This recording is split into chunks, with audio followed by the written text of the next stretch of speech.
নবীর ওয়ারিস আলেমরা যদি নবীর ওয়ারিস হয়ে থাকে কালকে আল্লামা শামসুল ফরিদপুরি রাহমাতুল্লাহ আলাইহি ওনার সঠিক আলেম হবে তাকে সম্মান করা মানে নবীকে সম্মান করা।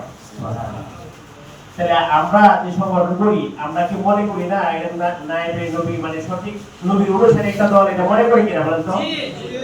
যদি মনেই করে থাকি তাহলে আমরা নামাজ তো সঠিক নায়েবে নবীর অনুসারে নামাজ পড়ি, যা জিহাদ আমার ইসলামী আন্দোলন সব তো একই সঠিক কাজ করতেছে, বিকল্প দল থাকলে এটা বাদ দিতাম, কিন্তু এর বিকল্প কি আছে বলে? যদি থাকে আমি এক ফার্স্ট এটা ছেড়ে দিয়ে আমি প্রথম এটা যাবো আপনাদেরকে আহ্বান করবো, যেহেতু বিকল্প নাই তাহলে কাজে অনিয়া থাকবে কেন? আমরা যখন অর্থদান করবো কেন যখন কাজ করবো অনিয়া থাকবে কেন? আসলে আমার অভিজ্ঞতা আমি যখন দেখছি একজন মুমিন সে কি মুমিন না মুনাফিক এটা প্রমাণ করার মাধ্যমে দুইটা বিষয়, একটা হলো জান খরচ করা, একটা হলো মাল খরচ করা। কয়টা জিনিস?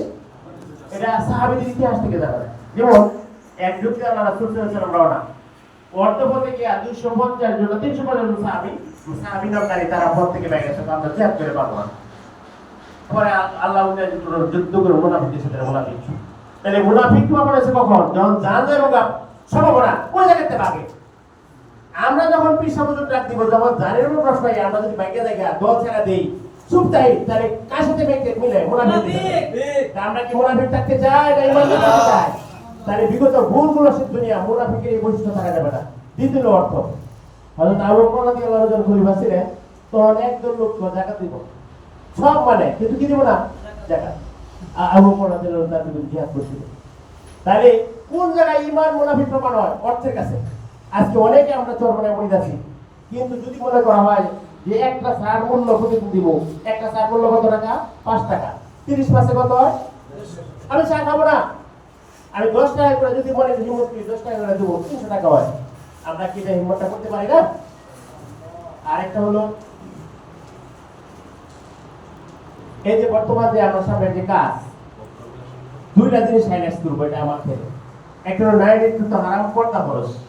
পর্দা এটা কি সাধারণ জিনিসটা ফরজ? নারী নেতৃত্ব হারাম এটা কি সাধারণ জিনিসটা ফরজ? এই দুইটা জিনিস যদি চিন্তা করা হয় ইসলামী আন্দোলন চেয়ে আর কোন দল নাই আছে না।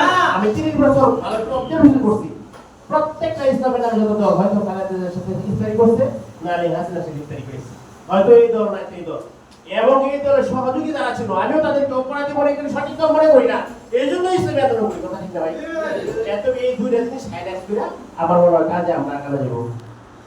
আর আমরা 2 বছর কাজ যেভাবে কথা ছিল সেক্রেটারির উপরে মূলত উনি পরিচালনা করা সব মিলে আসলে যেভাবে কাজ করার কথা সেইভাবে আমরা কাজ করতে পারি না। অনেকের সাথে আচরণ আমাদের ব্যক্তিগত যে আচরণ অনেক সময় আমাদের ভালো মন্দ মিলেই আমাদের অনেক সময় মেজাজে তীক্ষ্ণ কথা বলছি, অনেক সময় মেজাজ দেখাচ্ছি, এইগুলি অবশ্য সংগঠনের জন্যই। কিন্তু আমার এখানে আসার দ্বারা আমার সংশোধন হয়েছে অনেক কিছু, আমার মেজাজের আগ্রহ নাকি বুঝাইছি এইভাবে তো ঠিক না। আমি সংশোধন হয়েছি ইসলামী আন্দোলন থেকে যারাই জড়িত প্রত্যেকেই শিক্ষার অনেক কিছুই আছে। আল্লাহ তাআলা ভবিষ্যতে আমাদের এই সংগঠনে আন্তরিকতা নিয়ে জান মাল সময় দিয়া কাজ করার আগে লক্ষ্য করুক। আর আমি সকলের কাছে মাপ চাই আমার আসলে তারা যদি টাকা পেয়ে থাকেন আর সকলে দোয়া করবেন আল্লাহ তাআলা যেন আমরা সকলে মিলেমিশে সকলকে ইসলামের আগায় নিতে পারি। আল্লাহ